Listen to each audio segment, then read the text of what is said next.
कुछ महीनों पहले मैंने ग्रैनी की रियल स्टोरी आप सबको बताई थी।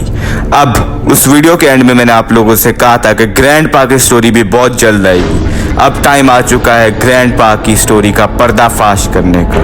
वीडियो को एंड तक देखो, होश उड़ने वाले हैं आज।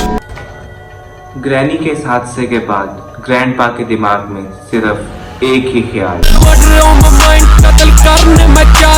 कर लूं। तो ग्रैंडपा ने सोचा कि मैं इन सबको चुन चुन के मारूंगा।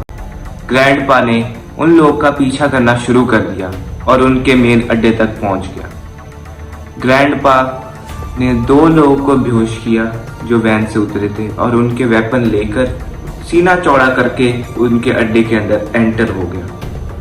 अड्डे के अंदर एंटर होते ही ग्रैंडपा को याद आया कि कोई साउथ की मूवी तो चल ही नहीं रही, ये तो रियल लाइफ है। ग्रैंडपा ने इतनी सारी आर्मी को देखकर पैंट में सूसू कर ग्रैंडपा वापस भागने लगा, लेकिन बॉस की आर्मी ने ग्रैंडपा को पकड़ लिया था। ग्रैंडपा को पकड़ने के बाद बॉल लगाए पट्टे पे पट्टा। ग्रैंडपा ने तो फिर मारी चीखे और रोएता धोना शुरू कर दिया। ग्रैंडपा इतना जालिम इसलिए भी हो चुका था क्योंकि दुनिया में उस पर बहुत जुल्म किया गया, तो उससे 15 दिन तक टॉर्चर किया गया। इतना टॉर्चर किया कि ग्रैंडपा कुछ कर भी नहीं सकता था। भाई बुढ़े तुझे किसने कहा था कि तू जा सीना चौड़ा करके वहां पर पट्टे पे पट्टा खा रहे हैं? अबे अच्छा खैर, ग्रैंडपा पे 15 दिन तक टॉर्चर हुआ और ग्रैंडपा को उन्होंने जिंदा दफन कर दिया। लेकिन ग्रैंडपा की इतनी शॉर्ट स्टोरी तो हो ही नहीं सकती। तो ग्रैनी को जब इस बात का पता चला, सेलेंड्रीना जो कि ग्रैनी की पोती कह लो है, उसने इस बात का ग्रैनी को बताया।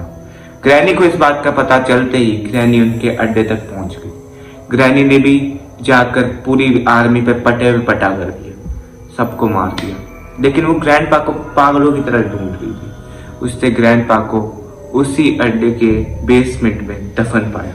उसने उसे खोदा, ग्रैंडपा को बाहर निकाला और ग्रैंडपा को बचाने की बेपूर कोशिश की, लेकिन ग्रैंडपा तो अभी उठने वाला था नहीं। ग्रैनी ने अपनी आधी पावर ग्रैंडपा के नाम कर दी, लेकिन ग्रैंडपा को कोई अफेक्ट नहीं हुआ। अब ग्रैनी चैप्टर 1 में इतने लोगों का मर्डर किया और इतने लोगों की बलि चढ़ा दी कि उसमें से आधे लोग की उसने पावर जो थी ग्रैंडपा को दी। लेकिन ग्रैंडपा ने ऐसा किया कि जैसे ही ग्रैंडपा जिंदा हुआ, वो ग्रैनी को छोड़ के कहीं दूर चला गया। ग्रैनी को धोखा दे गया, जो ग्रैनी को ये बात हजम नहीं हुई। ग्रैनी ने उसे एक तो नई जिंदगी दी, लेकिन ग्रैंडपा उसे छोड़ के कहीं और चला गया।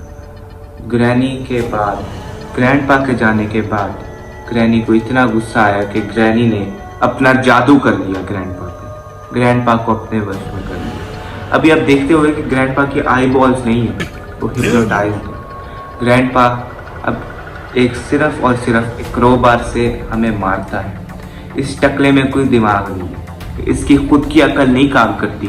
इसका कंट्रोल करने वाली ग्रैनी है।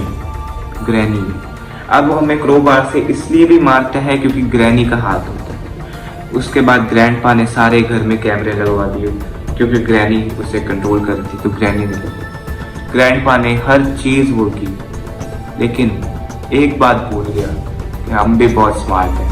हम हमेशा इन दोनों बुढ़ा बुढ़ी को ना चकमा देंगे घर से निकलते। तो ग्रैंडपा की स्टोरी तो इतनी ही थी। मैं आप लोग को यही बताना चाहूँगा कि थोड़े दिनों का ब्रेक आ गया था। यूँ तो रमज़ान मुबारक सबको, और इसलिए आया था कि मैं थोड़ा बिजी हो गया था। लेकिन अब मैं हर रेगुलर वीडियोस डालने की कोशिश करूँगा, इसलिए सब्सक्राइब करो। ये वीडियो इतनी हॉरर नहीं हो सकती, लेकिन जो आने वाली वीडियोज़ है वो आप लोग की फाड़ के रख देगी।